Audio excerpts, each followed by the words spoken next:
오늘 우리가 읽은 히브리서 13장 17절 말씀을 보면 이렇게 기록이 되어 있습니다.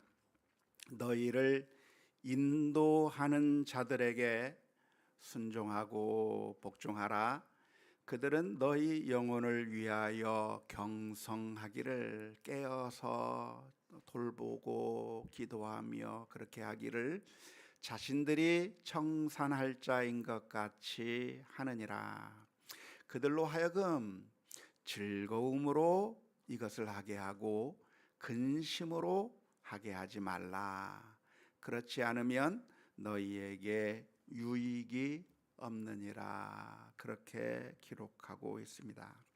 교회 공동체 안에 성도들을 이끌어가는 영적인 지도자가 있게 마련인데요, 그런 영적인 지도자들에게 어떻게 해야 하는가, 그런 영적인 지도자들을 어떻게 해 주어야 하는가라고 하는 그 주제를 오늘 본문에서 기록하고 있는데, 어떻게 해야 한다고 기록하고 있습니까?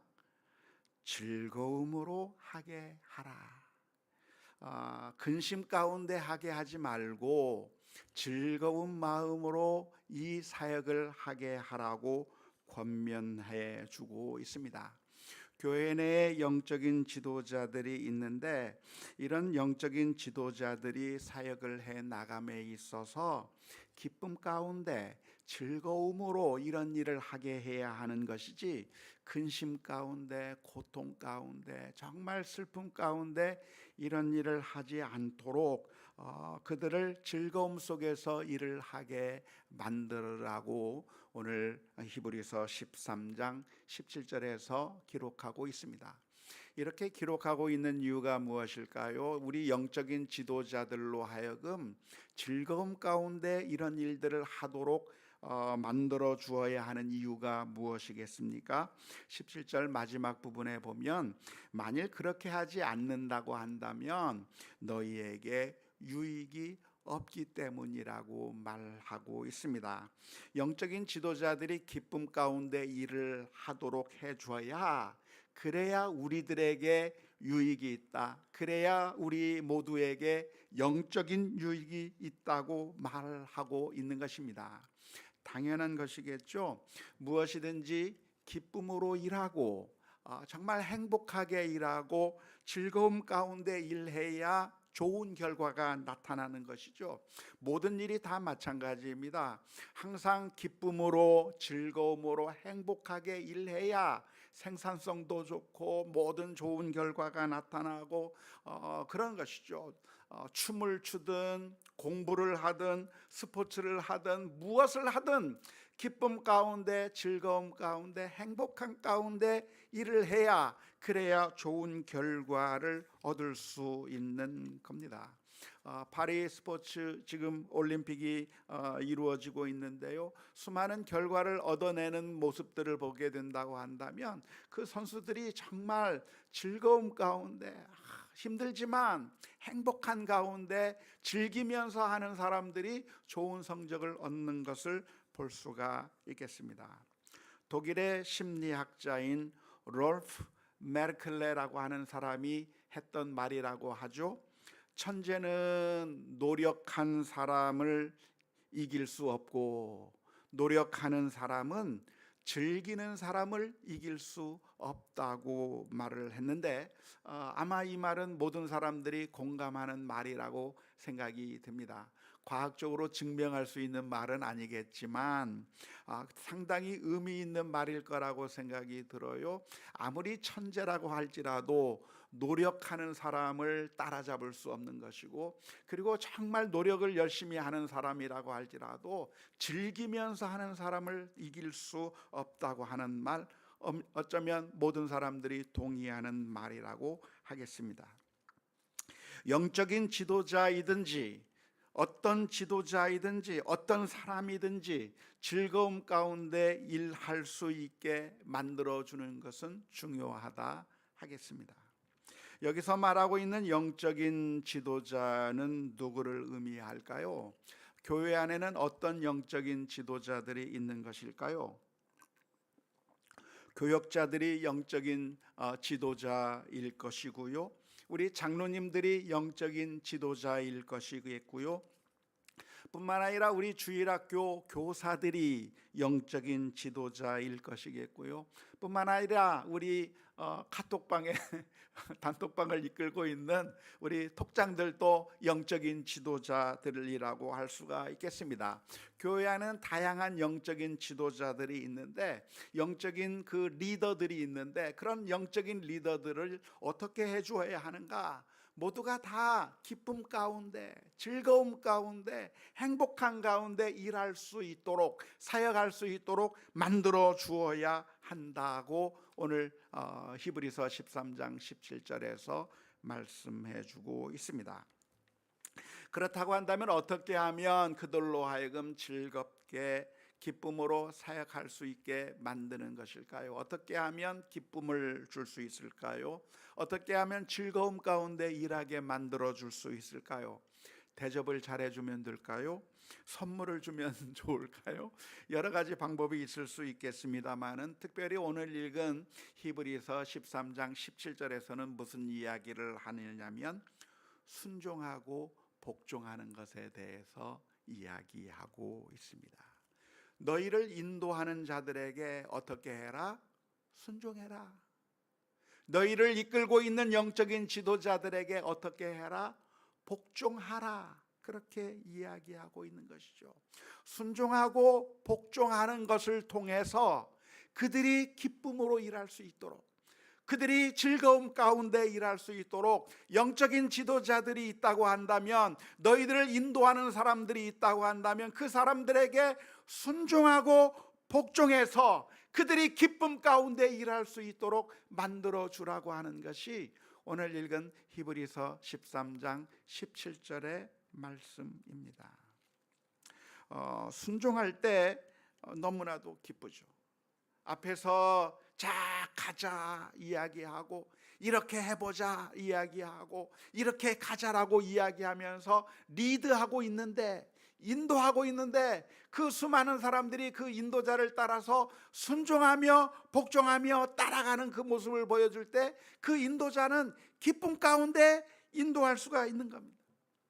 그런데 자 가자 그러는데 아무도 안 따라오고, 자 이걸 합시다 하는데 아무도 동참하지 아니하고 아무도 복종하지 않는다고 한다면 정말 힘들고 고통스러울 수 있을 것 같습니다.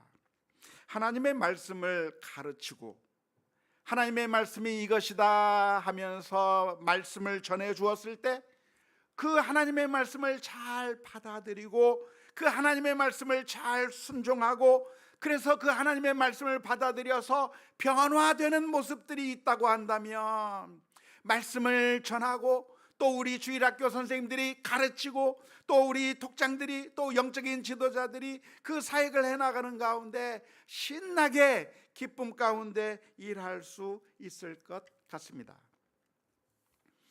제 딸아이가 바이올린을 가르치고 있는데요, 지금 살고 있는 동네에서 동네에 있는 여러 꼬마 아이들을 데려다가 바이올린 레슨을 해주고 있습니다. 어떤 아이들이 오냐면 5살, 6살 이런 아이들이 와서 그 바이올린을 배우고 있는데, 우리 딸아이가 종종 그 아이들의 영상을 올려놓을 때가 있습니다. 그러면서 얼마나 좋아하는지 몰라요. 이 세상에 이 꼬마 아이가 이 바이올린 손가락 움직이는 요걸 한번 잘 보라고 하면서, 또 이 아이가 이 활을 휘두르다가 마지막에 다 끝나면서 쫙 자기가 가르쳐 준 대로 자기가 이렇게 하라고 가르쳐 줬는데 막 끝날 때 쫙 하면서 바이올린을 마치는 그 모습을 내가 가르쳐 주는 대로 저렇게 하는 모습을 보라고 하면서 얼마나 좋아하는지 모릅니다. 조그만 아이에게 바이올린을 어떻게 연주할 것인가에 대해서 알려주었고 그대로 하라고 했는데, 이 아이가 리사이트를 하면서 그대로 선생님이 가르쳐준 대로 따라하는 그 모습을 보면서 너무나도 행복하고 너무나도 자부심이 있고 너무나도 좋아서 그래서 그 보람 있다고 하는 그 상황을 자꾸만 설명해 주는 것을 볼 수가 있는데요, 영적인 지도자도 역시 마찬가지일 거라고 생각이 듭니다. 하나님의 말씀을 가르쳐 주고 하나님의 말씀을 우리 아이들에게 들려주고 또 하나님의 말씀을 설교하고 가르쳐 주었는데, 그 말씀을 듣고 그 말씀을 잘 듣고 순종한다고 한다면 영적인 지도자들의 마음 가운데 기쁨이 넘치고 정말 행복하고 정말 기쁨 가운데 사역을 해 나갈 수가 있을 것이라고 믿습니다. 저는 사역을 기쁘게 하고 있을까요?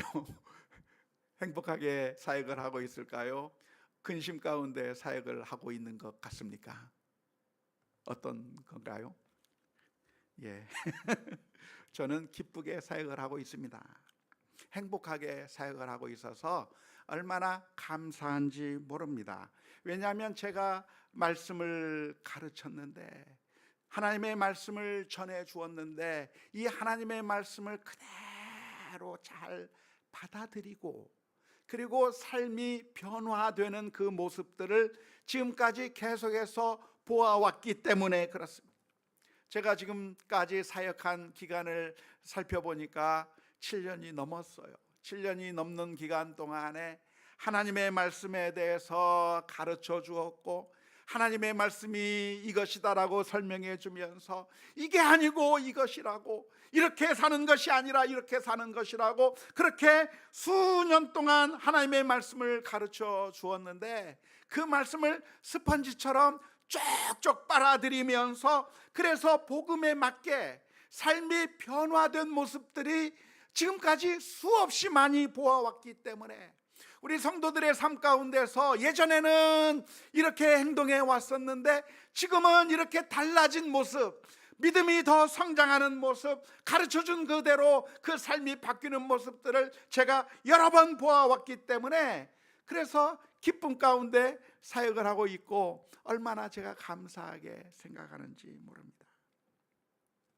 그런데 아무리 전해도 듣지 않고 거부해버리고 순종하지 않는다고 한다면, 그런다고 하면 영적인 지도자가 정말 힘들 것 같아요. 맥이 빠질 것 같아요. 힘이 빠질 것 같아요. 아무리 이야기해도 듣지 않고 아무리 이야기해도 그 말하는 것을 흘려버리는 그런, 듣지 않고 순종하지 아니하는 그런 사람들이 있다고 한다면 그 메시지를 전하는 영적인 지도자는 정말 힘이 빠지고 슬픔 가운데 있게 될 것이라고 생각을 합니다. 그런 사람이 누구가 있을까요? 성경에 보니까 사무엘이라고 하는 선지자에게서 그런 예를 볼 수가 있습니다. 사무엘 선지자는 사울 왕에게 하나님의 말씀을 전해 주었습니다. 하나님께서 이렇게 하라고 합니다. 하나님께서 이렇게 하라고 말씀해 주셨습니다. 하나님의 말씀을 사울 왕에게 전해 준 것이죠. 하지만 사울 왕은 하나님의 말씀을 듣고도 사무엘 선지자를 통해서 그 하나님의 말씀을 들었음에도 불구하고 그대로 행하지 않았어요. 아말렉과의 전쟁 가운데서 하나님께서 말씀하시기를 그 전쟁을 하게 되어서 전리품을 얻게 된다고 한다면 그것을 남겨두지 말고 다 죽여버려라. 소나 말이나 양이나 이런 것들 남겨두지 말고 다 없애버리라고 그렇게 하나님께서 말씀해 주셨던 것이죠. 하지만 사울왕은 그 말을 듣지 않았습니다. 하나님의 말씀을 거절해버린 거죠. 사울왕의 말을 사무엘의 그 전한 이야기를 듣지 않고 양을 남겨두었습니다. 좋은 것들을 남겨둔 거예요. 그래서 사무엘 선지자가 물어봤습니다. 왕이시여, 도대체 이게 무슨 양의 울음소리입니까? 하나님께서 양들을 다 죽여버리라고 하지 않았습니까? 짐승들을 하나도 살려두지 말고 다 죽여버리라고 이야기했는데 왜 이 양들의 우는 소리가 무엇입니까? 도대체 이게 뭡니까? 그랬더니 사울왕의 대답이 참 아주 그럴듯합니다. 사무엘 선지자님, 제가 이 양으로 하나님 앞에 제사를 드리려고 했습니다. 하나님 앞에 제사를 드리기 위해서 최상품 양과 짐승들을 남겨놓았습니다. 하나님 앞에 예배하기 위해서 하는 것이라고 그럴듯한 대답을 해 주었을 때, 그때 사무엘 선지자가 했던 대답이 무엇입니까? 사무엘상 15장 22절에서 23절의 말씀 가운데 이렇게 기록하고 있습니다. 사무엘이 이르되 여호와께서 번제와 다른 제사를 그의 목소리를 청종하는 것을 좋아하심같이 좋아하시겠나이까? 순종이 제사보다 낫고 듣는 것이 순양의 기름보다 나으니 이는 거역하는 것은 점치는 죄와 같고 완고한 것은 사신 우상에게 절하는 죄와 같음이라. 왕이 여호와의 말씀을 버렸으므로 여호와께서도 왕을 버려 왕이 되지 못하게 하셨나이다. 너무나도 안타까운 마음 가운데 그런 이야기를 전해줄 수밖에 없었고, 그 후로 사무엘의 마음이 어땠을까요? 사울 왕을 바라보는 그 사무엘의 마음이 어땠을까요? 사울 왕은 뭐 듣든 안 듣든 그냥 아무런 마음의 동요가 없었을까요? 그 사울 왕이 하나님의 말씀을 저버리고 하나님의 말씀을 순종하지 않고 하나님의 말씀을 전해 주었지만 그것을 전혀 귀담아 듣지 않고 거역하는 모습을 보여주게 되었을 때 사무엘의 마음이 너무나도 힘들었어요. 사무엘상 15장 35절 말씀에 보니까 이렇게 기록되어 있습니다. 사무엘이 죽는 날까지 사울을 다시 가서 보지 아니하였으니 이는 그가 사울을 위하여 슬퍼함이었고 여호와께서는 사울을 이스라엘 왕으로 삼으신 것을 후회하셨더라. 사무엘이 이 사울 왕을 바라보면서 너무나도 마음이 아픈 거예요. 반역하고 하나님의 말씀을 듣지 않고 그 말씀을 전해주어도 거역하고 듣지 않는 그 사울을 바라보면서 너무나도 슬프고 괴로운 상태 가운데 불순종하는 사울을 보면서 너무나도 힘들었던 것을 기록하고 있는 것이죠. 우리도 안타깝게도 불순종할 때가 있습니다. 우리 성도님들은 하나님의 말씀을 들을 때 받아들이려고 하고 그 말씀대로 순종하려고 하는 모습들이 많아서 너무나도 기쁘고 너무나도 행복하게 사역해 나가고 있습니다만은, 그럼에도 불구하고 우리들 마음의 한 구석에는 순종하지 않으려고 하는 마음이 있어요. 하나님의 말씀을 온전히 순종하는 게 아니라 어떤 것은 받아들이고 어떤 것은 받아들이지 않는 것이죠. 대부분은 다 받아들이는 것 같습니다만은 그 중에 어느 하나만큼은 안 받아들이고 자꾸 거부하는 것이 있는 거예요. 자꾸만 밀어내요. 자꾸만 받아들이지 않는 거예요. 그러면 슬퍼요. 그러면 안타까운 거예요. 우리들이 이기적인 생각을 가지고 있고 탐욕적인 마음 가운데 있을 때 시기와 질투하는 그런 마음들, 또한 교만한 마음들, 사랑과 배려가 없는 그런 마음들, 그리고 나의 삶을 바꾸지 않으려고 그냥 예전의 모습을 그대로 간직하려고 하는 그런 마음들이 있다고 한다면 그것은 너무나도 슬픈 일이 될 것입니다. 왜 우리는 순종하지 못하는 것일까요? 순종하지 못하는 이유는 우리가 교만하기 때문에 그렇습니다. 하나님의 말씀을 전적으로 믿고 하나님을 믿고 신뢰하면서 하나님의 말씀이라고 한다면 믿고 신뢰하며 따라가야 하는 것인데, 내가 교만해서 내가 이해되지 아니하면 순종하지 않고 내가 이해하지 못하기 때문에 순종하지 못하는 결과가 나타나게 되는 것이죠. 순종이라고 하는 것은 무엇입니까? 순종이라고 하는 것은 내가 이해가 되든 이해가 되지 않든 순종하는 게 순종입니다. 순종이 무엇인가? 내가 이해되는 것만 순종하는 것은 제대로 된 순종이라고 말할 수가 없는 것이죠. 예를 들어서 선악과를 하나님께서 먹지 말라고 말씀해 주셨어요. 하나님께서 이 선악과를 먹지 말라고 하실 때 그 이유가 무엇입니까? 먹으면 죽는다, 먹으면 네가 망한다, 그러니까 먹지 말라고 말씀해 주신 것이죠. 그러니까 우리는 하나님을 신뢰하기 때문에, 하나님을 믿기 때문에 그 선악과를 먹지 말라고 한 그 하나님의 명령을 그대로 따라서 순종해야 하는 겁니다. 하지만 우리들의 마음 가운데 이해가 안 되는 게 있는 것이죠. 아니, 먹으면 맛있을 것 같은데, 먹으면 지혜롭게 할 만할 것 같은데, 먹으면 눈이 밝아질 것 같은데 왜 먹지 말라고 했을까? 먹으면 좋을 것 같은데 왜 먹지 말라고 했을까? 내 마음 가운데 하나님의 그 명령이 이해되지 않을 때 그 선악과를 먹어버리고 만 것이죠. 순종이라고 하는 것은 무엇인가? 순종이라고 하는 것은 내가 이해할 수 있기 때문에 순종하는 것이 아니라 그 말씀을 하시는 분이 하나님이시기 때문에, 그리고 우리가 하나님을 믿기 때문에 순종하는 것이, 내가 이해되지 않는다고 해도 순종하는 것이, 그게 순종이라고 할 수가 있는 것이죠. 왜 불순종하는가? 그 말을 믿지 못하기 때문에 그런 겁니다. 왜 나로 하여금 먹지 말라고 했는가? 그것을 이해할 수 없기 때문에 순종하지 못하는 것이죠. 말씀하시는 분이 우리를 사랑하시는 하나님이시고, 그 하나님이 나를 나보다 더 잘 아시는 하나님이시고, 그 하나님이 어떤 하나님이신가? 나에게 가장 좋은 것을 주시기 원하시는 아버지 되신 하나님이라고 하는 그 사실을 믿지 못하기 때문에 우리가 내가 내 마음대로 생각하면서 순종하지 않는 것입니다. 마치 누구와 같은가? 꼬마아이와 같은 거죠. 꼬마아이는 부모님이 하는 말을 이해할 수 없어요. 어느 날 재밌게 놀다가 이제 잠자리에 들려고 하는데 엄마가 이야기하는 거예요. 얘야, 자기 전에 이빨 닦고 자야지.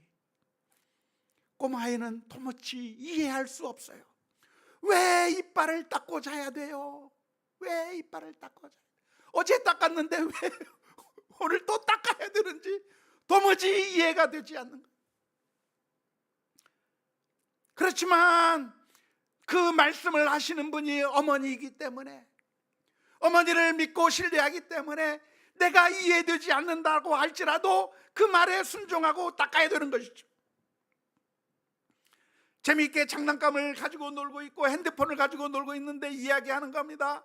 이제는 핸드폰 그만하고 밥 먹어야지 하는데 이해가 안 돼요. 나는 더 핸드폰 하고 싶은데 왜 그만하고 밥을 먹어야 되느냐고. 나는 밥보다 핸드폰이 더 좋은데 왜 핸드폰 그만하게 하냐고. 하지만 그 말씀을 하는 분이 누구인가?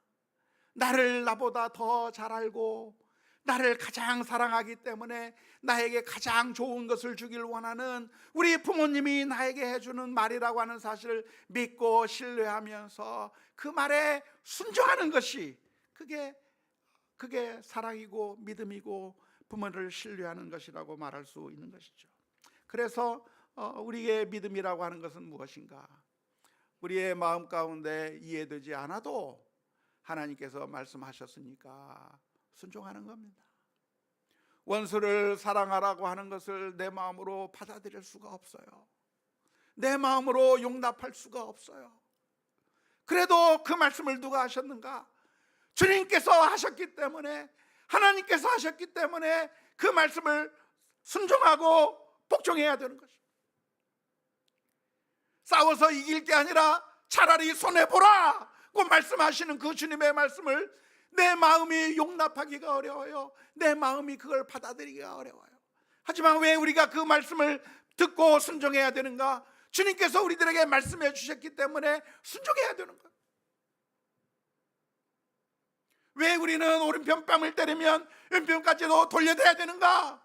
그렇게 억울하게 살아가기가 내가 받아들이기가 어렵지만, 그러나 그것을 주님께서 말씀해 주셨고 우리를 향해서 들려주셨기 때문에 그 말씀이 주님께서 우리를 사랑하시기 때문에 들려주신 말씀이라고 하는 사실을 내가 이해하지 못하더라도 순종할 수 있는 그런 믿음의 결단들이 우리 가운데 있어야 될 줄로 믿습니다. 오해하지 마십시오. 그러니까 목회자가 하는 말은 무조건 100%다 따라서 순종해야 된다고 하는 그런 의미의 말씀은 아닙니다. 오늘 이 말씀은 히브리서 13장 17절의 말씀은 너희를 인도하는 인도자들에게 순종하고 복종해서, 그래서 그들이 정말 순종하고 복종하는 그 모습을 보면서 기쁨 가운데 즐거움 가운데 사역을 하도록 만들어 주어야 너희들에게 영적으로 유익하다고 말씀해 주고 있는데, 그러니까 무조건 목회자가 하는 말이라고 한다면, 영적인 리더들이 하는 말이라고 한다면, 주일학교 교사들이 하는 말이라고 한다면 무조건 다 듣고 따라서 맹목적으로 따라야만 한다고 하는 그런 의미의 말씀은 아닙니다. 오늘 히브리서 13장 17절의 말씀에는 전제가 있습니다. 그 전제가 무엇일까요? 그 인도자가 바른 인도자라고 하는 전제입니다. 그 인도자가 하나님의 말씀을 제대로 잘 가르쳐주고 있다고 하는 거라고 하는 그 전제 하에서 이 말이 진리가 되는 것이죠. 만일 영적인 지도자가, 앞에서 이끄는 인도자가 잘못된 길로 인도하고, 만일 하나님에게서 벗어나는 잘못된 가르침을 해주고 있다고 한다면 그때도 순종하고 따르고 해서 기쁘게 일하게 만들어 주어야 할까요? 아닙니다.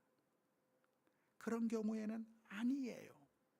그런 경우에는 순종할 수가 없는 것이죠. 안타깝게도 우리 주변에는 누가 있는가? 거짓 선지자가 있습니다. 거짓 선생이 있습니다. 잘못된 지도자가 있는 것이죠. 그래서 우리는 어떻게 해야 되는가? 과연 이 메시지가, 이 가르침이 하나님의 말씀인가 아닌가를 분별할 필요도 있는 거예요. 요한 1서 4장 1절 말씀에 뭐라고 표현하고 있느냐면, 사랑하는 자들아, 영을 다 믿지 말고 오직 영들이 하나님께 속하였나 분별하라. 많은 거짓 선지자가 세상에 나왔습니다.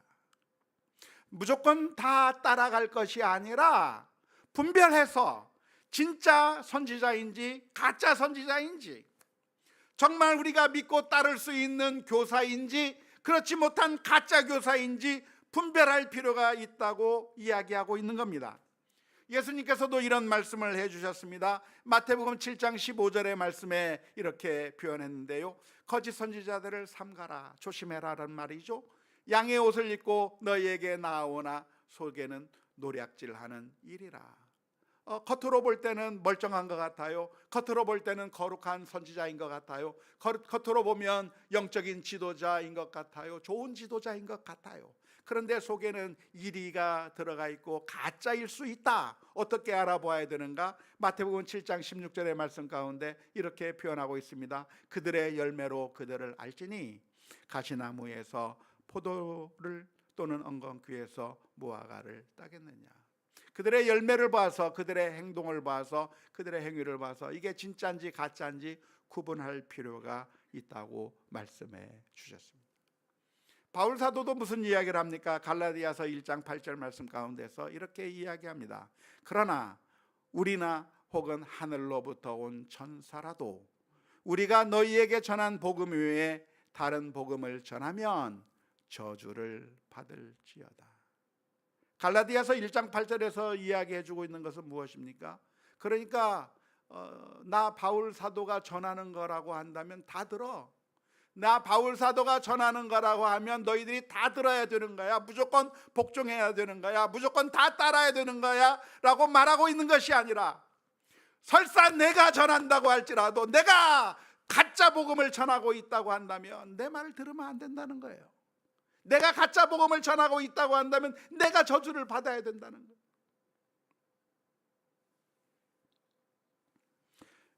여기에 우리의 딜레마가 있는 것이죠.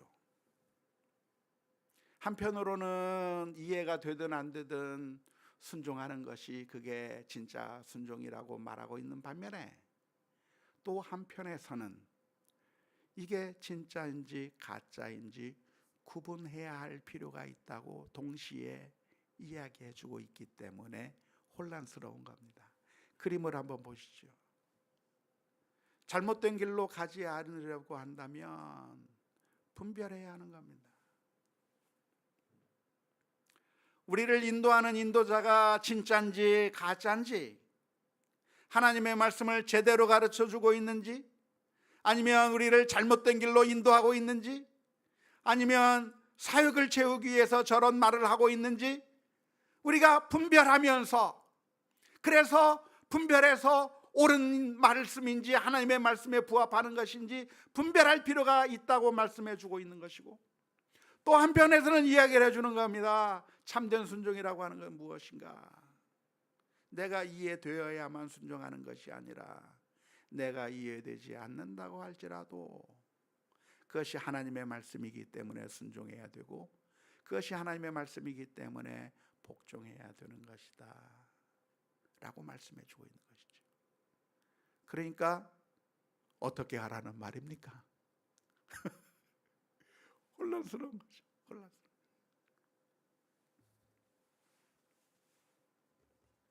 그래서 우리에겐 고민이 필요한 겁니다. 과연 우리가 순종해야 할 것인가, 순종하지 말아야 될 것인가, 고민이 필요한 것이죠. 맹목적으로 신앙생활을 한다고 하면 편할 수는 있겠지만, 그러나 그 맹목적인 맹목적으로 따라갈 때 우리를 인도하는 인도자가 잘못되었다고 한다면 결국 우리는 망하는 길로 갈 수밖에 없는 것입니다. 예수님께서 말씀해 주셨습니다. 마태복음 15장 14절 말씀에, 그냥 두라 그들은 맹인이 되어 맹인을 인도하는 자로다. 만일 맹인이 맹인을 인도하면 둘이 다 구덩이에 빠지리라 말씀해 주셨습니다.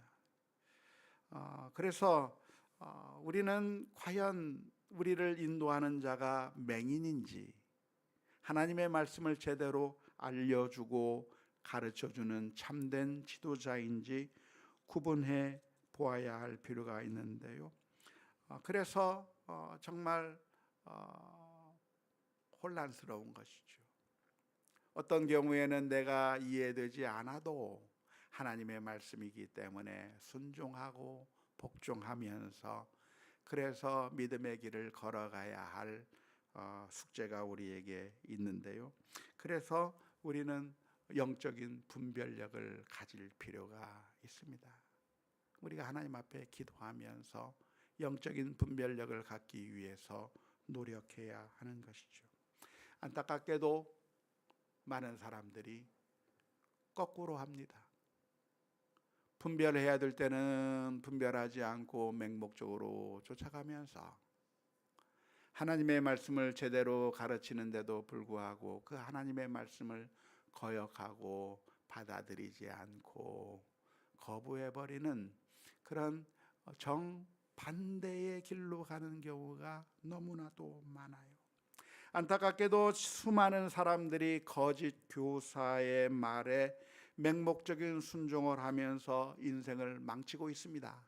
수많은 이단의 종파의 그 잘못된 지도자들의 말에 무조건 복종을 하면서 패망의 길로, 멸망의 길로 가는 사람들이 너무나도 많이 있고, 동시에 하나님의 말씀을 제대로 들려주어도 순종하지 아니하면서 받아들이지 않고 거부하면서, 그래서 역시 또 멸망의 길로 가는 경우가 우리 가운데 많이 있는 것이죠.